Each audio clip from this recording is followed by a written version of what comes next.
होती है तो उसका नाम होता है इला, और जब वही पुत्र रूप में परिणत हुई तो नाम हो गया सुद्युम्न।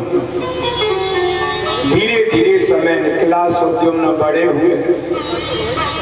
एकदा धनुरुद्यम्य विचरण मृगया वने। सुद्युम्न एक बार शिकार खेलने हेतु गए। शिकार खेलने के लिए जब सुद्युम्न गए तो खेलते खेलते एक ऐसे जंगल में पहुंच गए जहां पहुंचने पर सुद्युम्न स्त्री बन गए। इनका घोड़ा भी घोड़ी बन गया। जितने भी साथी थे वो सब स्त्री रूप में परिणत हो गए। परीक्षित राजा ने पूछा, महाराज ऐसा कौन सा वो वन था जिस वन में पहुंचने पर पुरुष स्त्री बन गए? थोड़ा समझाइएगा। ये सैंधव वन था। सैंधव वन का नाम है सैंधव।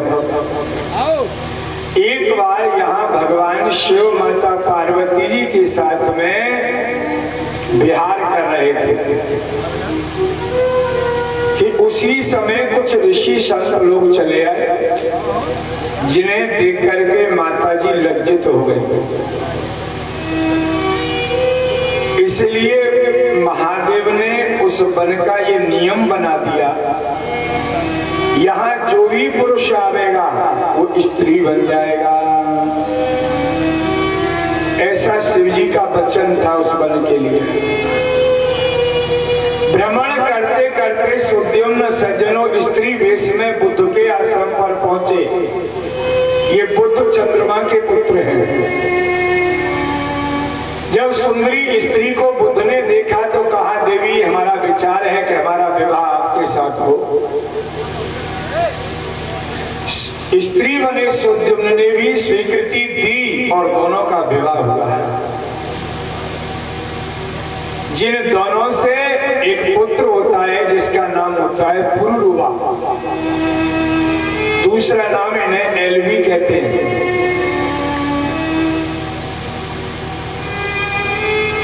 सुद्युम्न कुछ समय बाद पुनः अपने राज्य में लौटे, वही स्त्री वेश में, और गुरु वशिष्ठ को पूरी कथा कह सुनाई। गुरुजी ने विचार किया, अब क्या करें? महादेव के कारण ऐसा हुआ है तो महादेव का ही ध्यान किया जाए। शिव जी का ध्यान किया, भगवान शिव प्रकट हुए। प्रार्थना की वशिष्ठ ने, महाराज ये राजकुमार हैं, स्त्री बने हैं, आपके वचन के कारण निवेदन है कि ये पुनः पुरुष बन जाए। भगवान शिव ने सुद्युम्न के लिए ये नियम बनाया कि ये 6 महीने पुरुष बन के रहेंगे और 6 महीने स्त्री बन के रहेंगे। ऐसा नियम बन गया। ऐसे राजा से प्रजा सुखी नहीं है भाई। जो राजा 1 महीने स्त्री बन जाए फिर 1 महीने पुरुष बन जाए, प्रजा सुखी नहीं है, खुश नहीं है।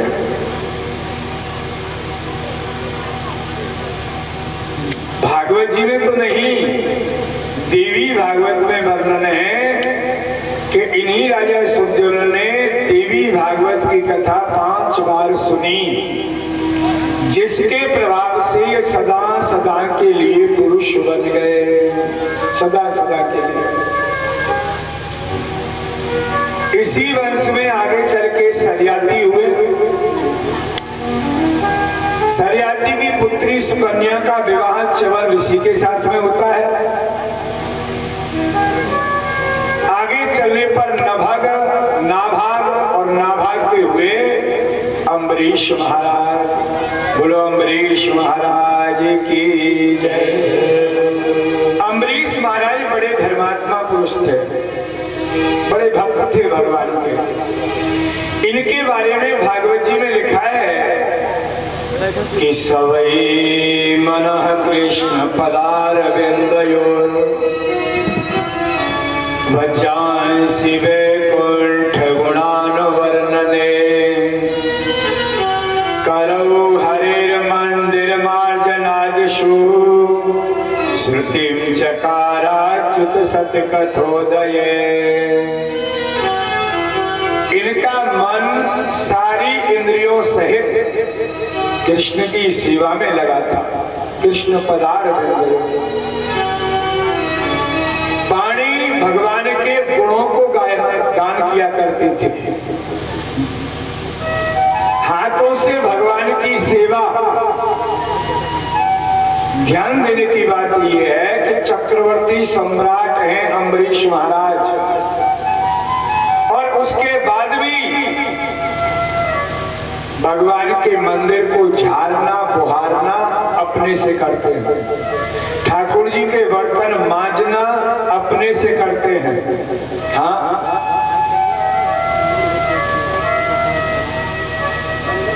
किन्हीं ने कहा कि महाराज आप राजा हो, केवल भोग लगाएं और आरती करें, बाकी सारे कार्यों के लिए बहुत लोग हैं। झाड़ू पोछा बर्तन मांजना ये कोई भी सेवा कर देगा। अम्बरीश कहते हैं नहीं। अम्बरीश कहते हैं कि अपने भगवान की सेवा मैं करूंगा, मेरी सेवा चाहे जो करे, और भगवान की सेवा मैं करूंगा। स्वयं सेवा करते हैं। ऐसे अम्बरीश महाराज। इसी वंश में आगे चलने पर हरिश्चंद्र हुए, हरिश्चंद्र के रोहित हुए, रोहित के हरित हुए, हरित के चंपक हुए, और आगे चलने पर इसी वंश में खट्वांग महाराज सगर भी होते हैं। उससे पहले खट्वांग से पहले सगर। सगर के 60,000 पुत्र कपिल देव की क्रोधाग्नि में भस्म हो गए। अंशुमान इनके भाई खोजते हुए वहां पहुंचे तो कपिल मुनि ने बताया कि गंगा जी आवेंगी तो इनका उद्धार होगा। अंशुमान ने गंगा जी को लाने के लिए तपस्या की, गंगा जी नहीं आई। अंशुमान के बाद दिलीप महाराज तपस्या करते हैं, गंगा जी नहीं आई। और दिलीप के बाद श्री भागीरथ जी तपस्या करते हैं तो गंगा मैया ने दर्शन दिया। बोलो गंगा मैया की जय। गंगा मैया कहती है पुत्र हम आने के लिए तैयार हैं, पर ये तो बताओ जब स्वर्ग से उतर के आएंगे तो इतना वेग होगा हमारा जो कि पृथ्वी को चीर करके हम पाताल में चले जाएंगे। कोई हमारे वेग को धारण तो करे। भागीरथ जी ने कहा मैं भोले बाबा को मना लूंगा। तो मनाओ। भगवान शिव की आराधना की भागीरथ जी ने, शिव जी ने आश्वासन दिया और गंगा जी पधारी हैं। बोलो गंगा मैया की। जटाओं में आई गंगा जी, एक जटा का जल दे दिया गया भागीरथ जी को, आगे भागीरथ पीछे जल, और वहां पहुंचे जहां इनके पूर्वज थे। जल का स्पर्श हुआ, गंगा जल का स्पर्श हुआ तो सबका उद्धार हो गया।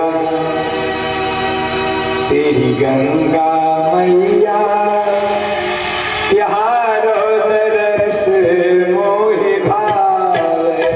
गंगा मैया त्यारो दरस मोहि भावे। गंगा मैया त्यारो दरस मोहि भावे। गंगा मैया त्यारो दरस मोहि भावे। श्री हरिद्वार के निकट बहते हो। श्री हरिद्वार के निकट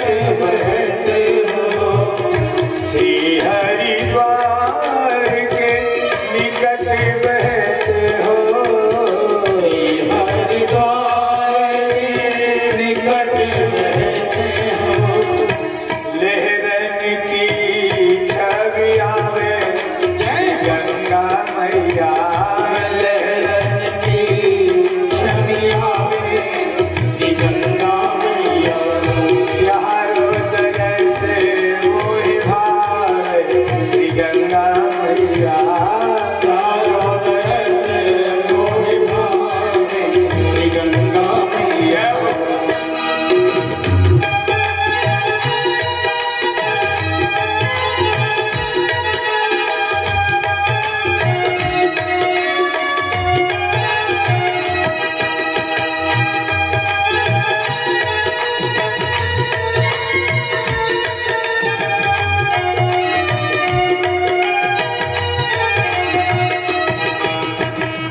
सुख करनी दुख हरनी श्री गंगा, सुख करनी दुख हरनी श्री गंगा। सुख करनी दुख हरनी श्री गंगा, करनी दुख हरनी श्री गंगा। जो जननी ते उठ नहावे श्री गंगा मैया, जो जननी ते उठ नहावे श्री गंगा मैया। प्यार उदय से मोहि भावे श्री गंगा मैया, प्यार उदय से मोहि भावे श्री गंगा मैया, प्यार उदय से मोहि भावे श्री गंगा मैया, प्यार उदय से मोहि भावे श्री गंगा मैया। बोलो गंगा मैया की जय। गंगा जी की बड़ी महिमा है। इदमे गांगम तेतो मेहांगम पुनर्न चांगम यदि वा पिचांगम करे रथांगम सैने भुजंगम याने विहंगम चरणे भुगंगम। ये गंगा जी की महिमा है। इसमें बताया गया कि जो श्री गंगा जी में अपनी देह का त्यागन करता है उसे दोबारा देह नहीं लेनी होती। इदम ही गांगम त्यजतो मेहंगम पुनर्न चांगम, दोबारा देह नहीं लेनी पड़ती। कहते हैं कि यदि वापी चांगम, यदि दोबारा देह लेनी भी पड़े तो करे रथांगम सैने भुजंगम याने विहंगम चरणे भुगंगम। हाथ में चक्र, शयन के लिए शेषनाग भुजंगम, चलने फिरने के लिए विहंगम गरुड़ और चरणेम्बु गंगम। फिर गंगा जी चरणों में आ जाती है। इतनी महिमा गंगा जी की है। तो यह स्वरूप तो भगवान का हुआ ना। वास्तविकता है कि यह जीव ब्रह्म में लीन हो जाता है, भगवान का ही रूप हो जाता है। सज्जनों, मुक्ति चार प्रकार की बताई गई है। सालोक्य, साष्ट, सामीप्य, सारूप्य, एकत्वमप्यता। सालोक्य मुक्ति, सारूप्य मुक्ति, सामीप्य मुक्ति और कैवल्य।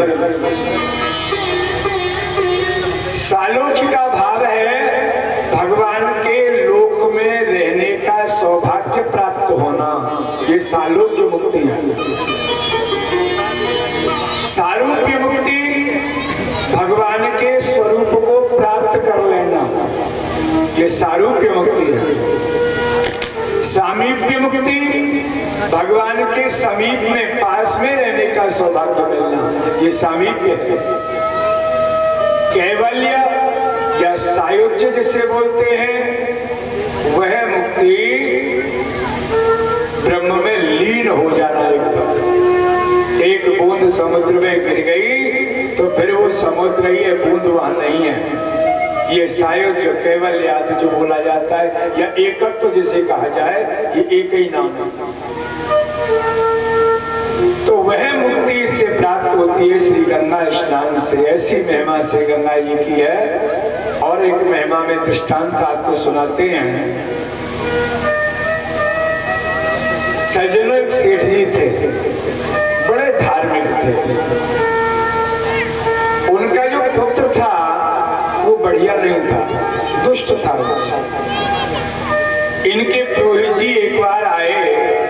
और कहने लगे, सेठ जी हमारा विचार है कि आपके परिवार के साथ हम गंगा जी की परिक्रमा करें।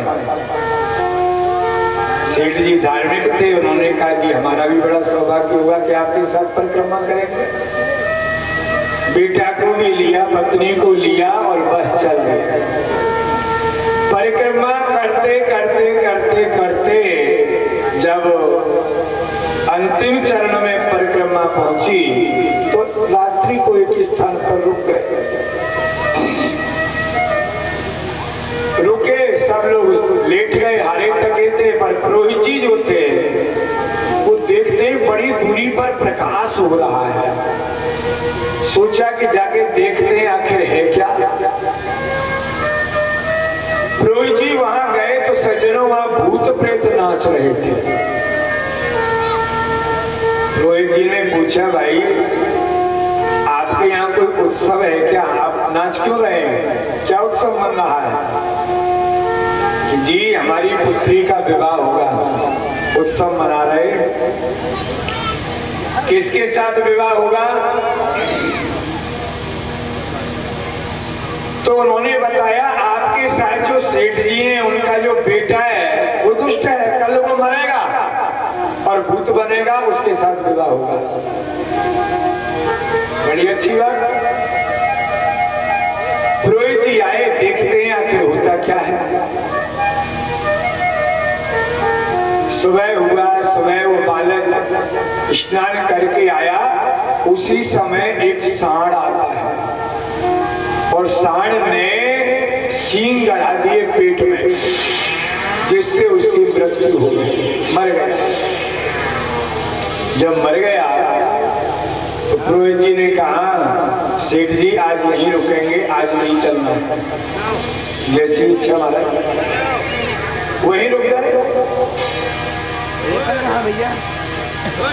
रात्रि में पुरोहित जी पुनः वहीं गए जहां भूत प्रेत नाच रहे थे, पर वहां तो क्या हुआ कि सब लोग रो रहे हैं, दुख मना रहे हैं। पुरोहित जी ने कहा, भाई आपके यहाँ तो विवाह था आज, आप लोग रो क्यों रहे हैं?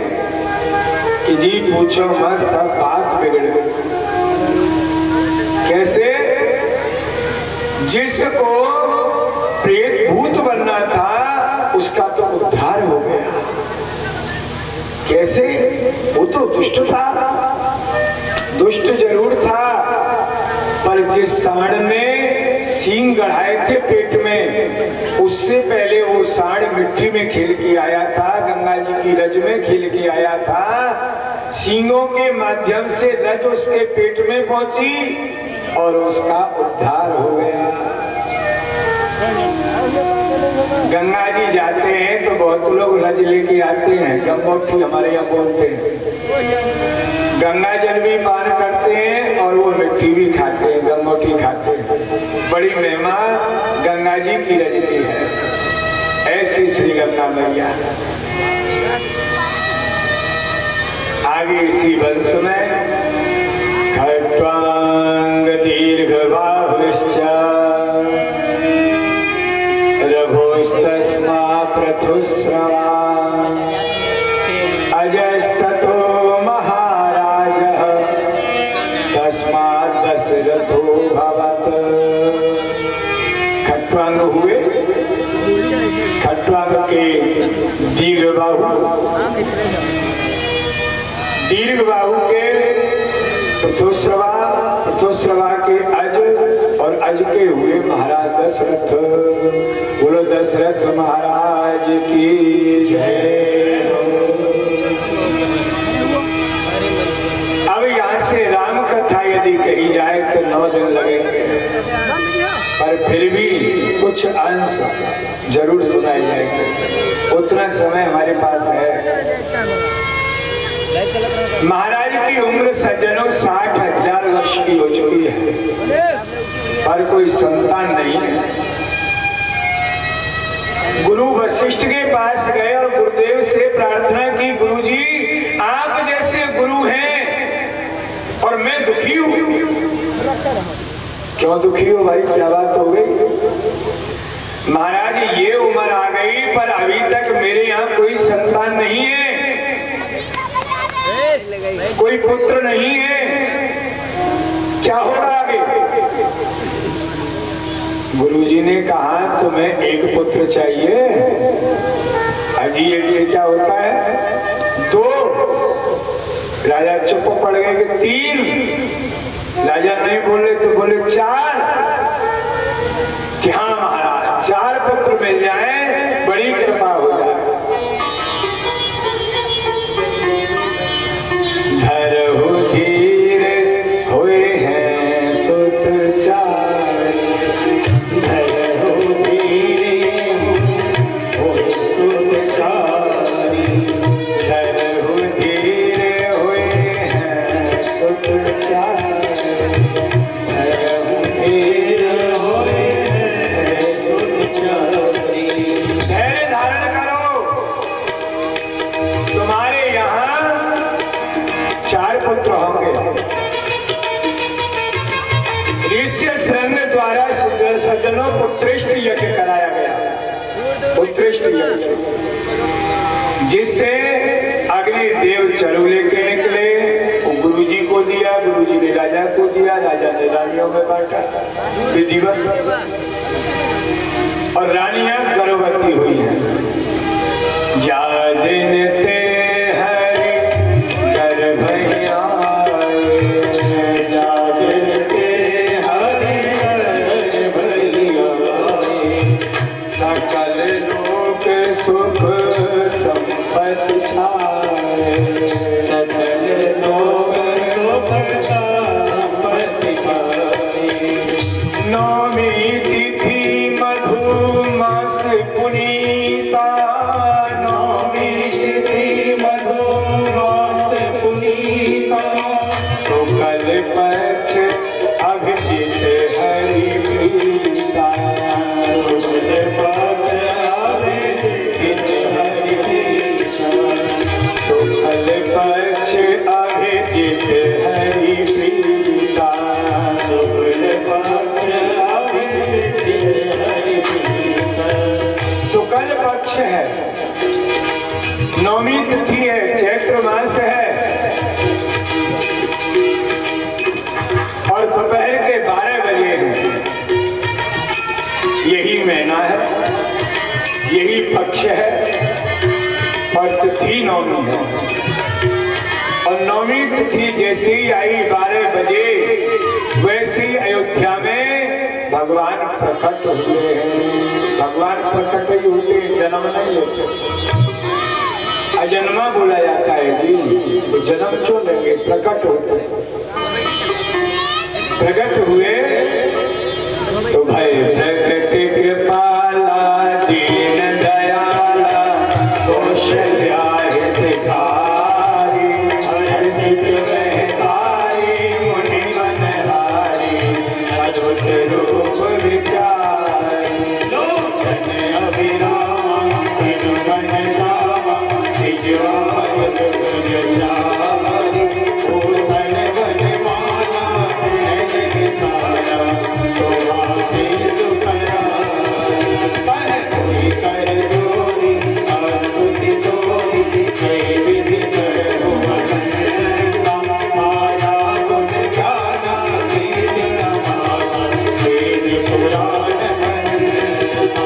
करुणा सुख सागर सब गुण नागर, देता वही सुख सकता। शोभ महित लागे जन अनुरागी, जय मुख कटक शिखरता। ब्रह्मांड निकाया निधि विधि माया, लोभ लोभ पति तेरी कहे। हम उर शोभासी फिर उभासी, सुनित दीन मति तीर नगर। उपजा सब ज्ञाना सब कुछ पाया, चरित बहुत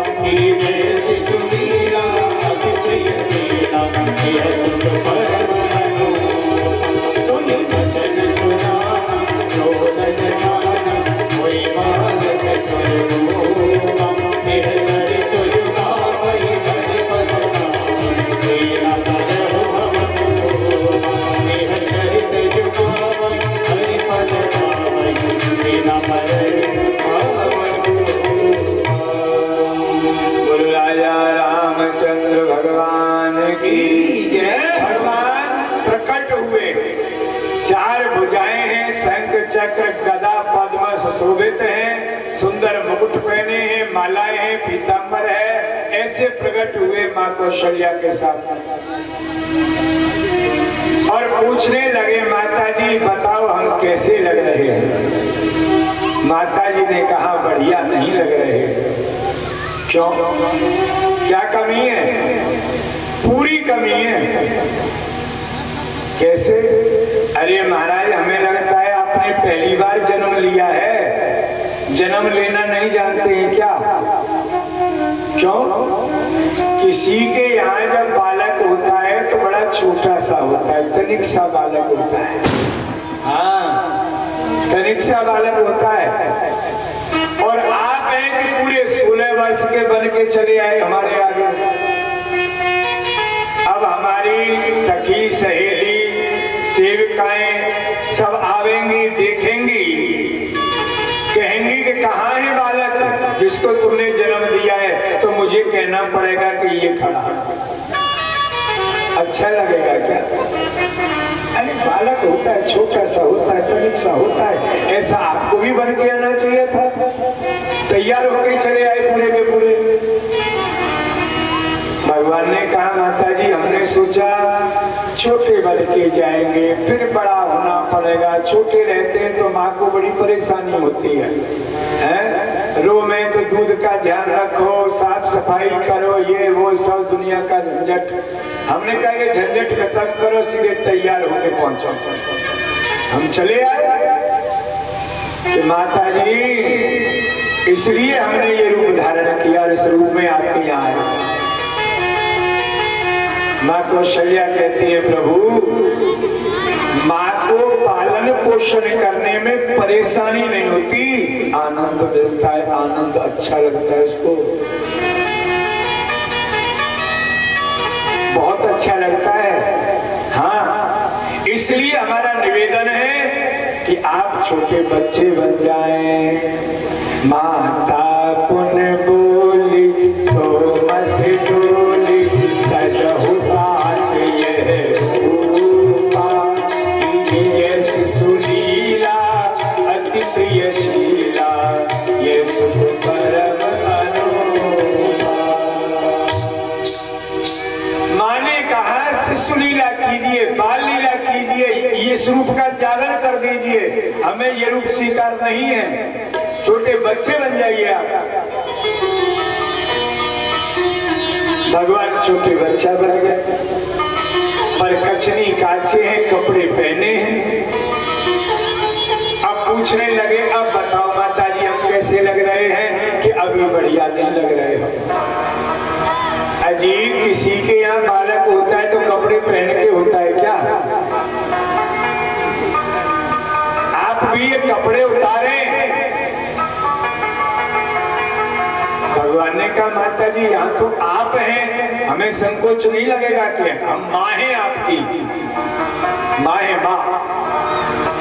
कपड़े उतार दिए, अब कैसे लग रहे हैं? अभी बढ़िया नहीं लग रहे हो। अब क्या कमी रह गई? सबसे बड़ी कमी रह गई कि अब आप रोना शुरू करो। रोइए, क्योंकि बालक जब होता है तो होते ही रोता है, और बालक होते ही हंसने लग जाए तो मालूम देगा कि प्रेत पैदा हो गया, प्रेत। रोइए। माँ ने आदेश दिया और भगवान रोने लगे। भगवान रोते हैं तो भक्त गाते हैं, तुलसी बाबा गाते हैं। क्या गाते हैं? कि सुनी बचन सुजाना रोदन ठाना, बचन सुजाना रोदन ठाना, हुए बालक सुरभूपा, हुए बालक सुरभूपा, यह चरित गावहि हरि पद पावहि, ये न परहि भवतूपा, यह चरित गावहि हरि पद पावहि, ये न परहि भवतूपा।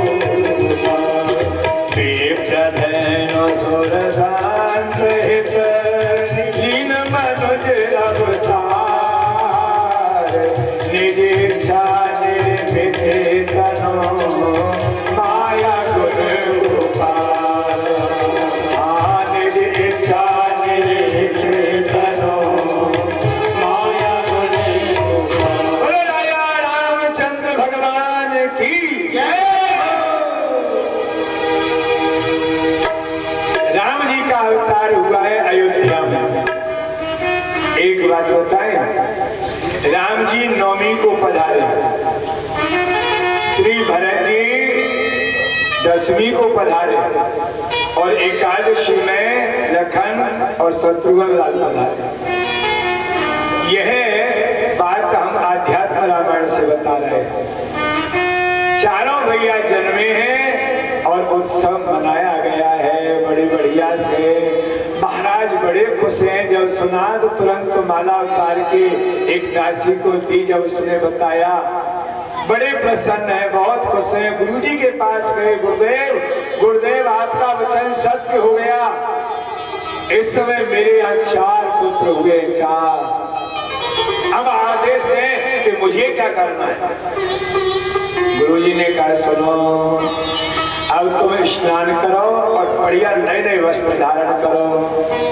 बच्चे को शहद चटाने की एक विधि होती है, वो आपको पूरी करनी है। बड़ी भीड़ लगी है सज्जनों अयोध्या में राम जन्मोत्सव के समय।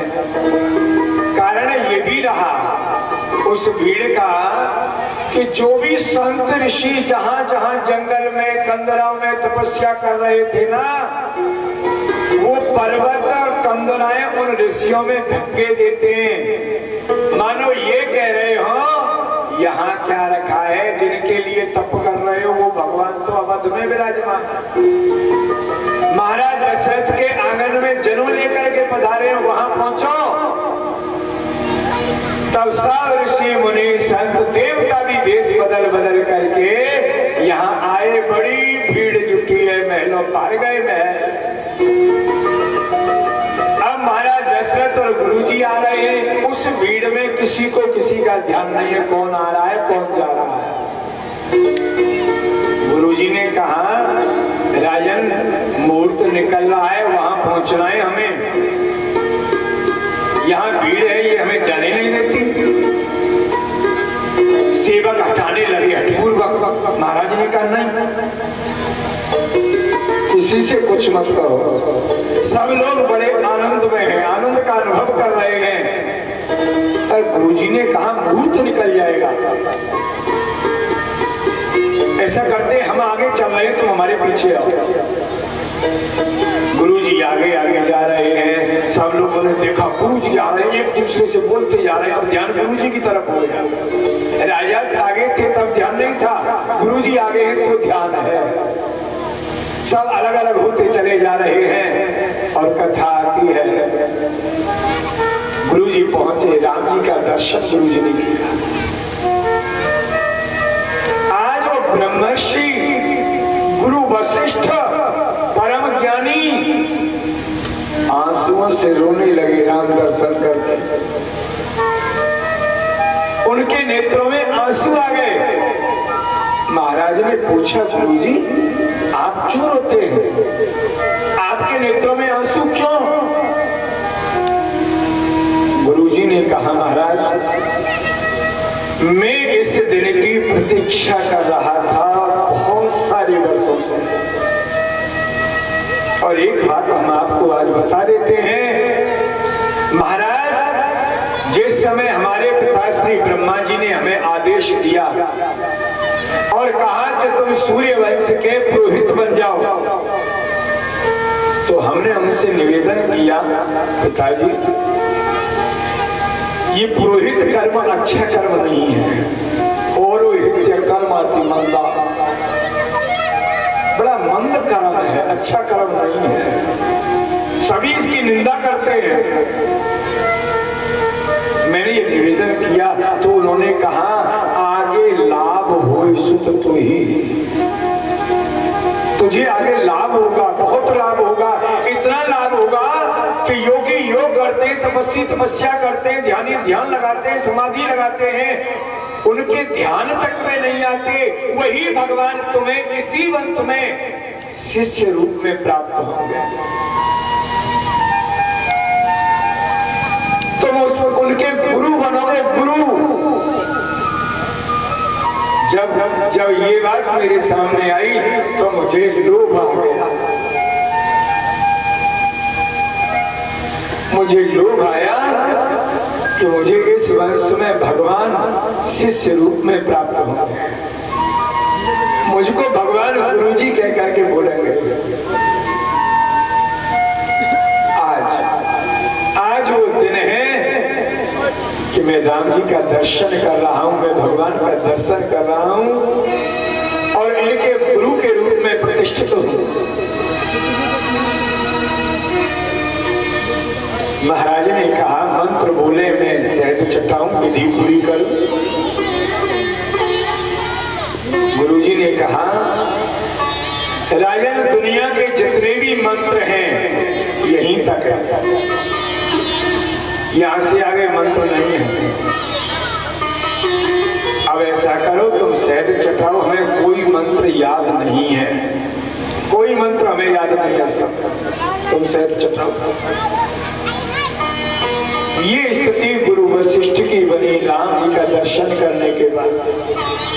राम जन्मोत्सव के समय भगवान शिव कहते हैं देवी हम भी गए थे दर्शन करने, भेष बदल के गए थे, ज्योतिषी बन के गए थे, साथ में शिष्य रूप में कागभूषुंड हमारे साथ थे, पर भीड़ इतनी थी, जाना चाहते हैं हम अंदर, महलों में प्रवेश करना चाहते हैं, पर इतने धक्के हमने पड़े, सरयू के किनारे पर पहुंचे धक्के खा खा के। भगवान के दर्शन के लिए धक्के पड़े ना तो ये अच्छी बात है भाई। बड़े धक्के पड़े, कहां पड़े? राम जी के दर्शन करने हम वहां गए थे। फिर क्या हुआ महाराज, फिर क्या हुआ? अब हम दोनों सरयू के किनारे बैठे थे, कागभूषुंड और हम। होता क्या है, कैसे दर्शन हो, कैसे राम जी का दर्शन मिले, कुछ समझ में नहीं आ रहा था। तो अब राम जी ने रोना शुरू कर दिया। राजकुमार रो रहे हैं, यह चर्चा चली, चर्चा हम तक पहुंची। हमने किसी सेवक से कहा भाई हम चुप कर सकते हैं, ठीक कर सकते हैं, हम इतने जानकार। तो सेवक के माध्यम से बड़े बढ़िया से हमें राम जी तक पहुंचाया गया। और जैसे ही भगवान का हमने दर्शन किया और भगवान ने हमारी ओर देखा, हंसने लगे, हंसने लगे। ऐसे हमें दर्शन मिला है। अयोध्या में उत्सव का समय है, चारों भैया प्रकट हुए हैं, तो एक बधाई हम सुनते हैं सभी लोग। चारों भैया प्रकट भये आज, अवध में लड़ुआ बटे। चारों भैया प्रकट भये आज, अवध में लड़ुआ बटे। चारों ललना प्रकट भये आज, अवध में लड़ुआ बटे। चारों ललना प्रकट भये आज, अवध में लड़ुआ बटे। चारों भैया प्रकट भये आज, अवध में लड़ुआ बटे।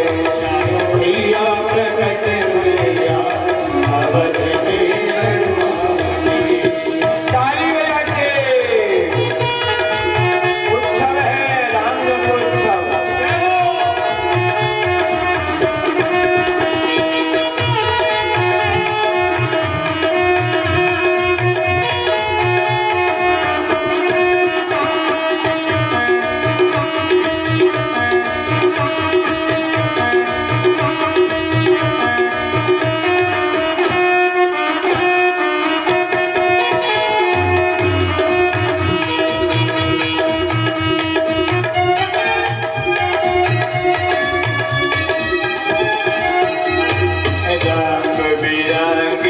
चौक पुराओ, रंग बिरंगे चौक पुराओ, रंग बिरंगे चौक पुराओ, रंग बिरंगे चौक पुराओ। चौक पुराओ हरि चौक पुराओ, चौक पुराओ हरि चौक पुराओ। हाँ चौक पुराओ हरि चौक पुराओ, चौक पुराओ हरि चौक पुराओ। द्वारे पे बांधो बंधन बार, अवध में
अवध में लडुआ बटे। चारों भैया प्रकट भैया अवध में लडुआ बटे।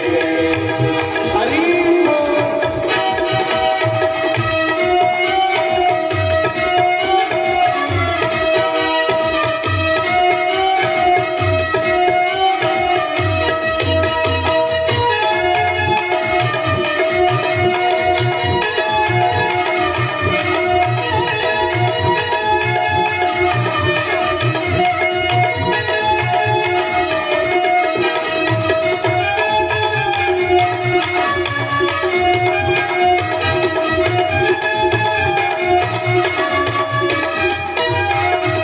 चारों ललना प्रकट भये आज अवध में। चारों ललना प्रकट भये आज अवध में लडुआ बटे।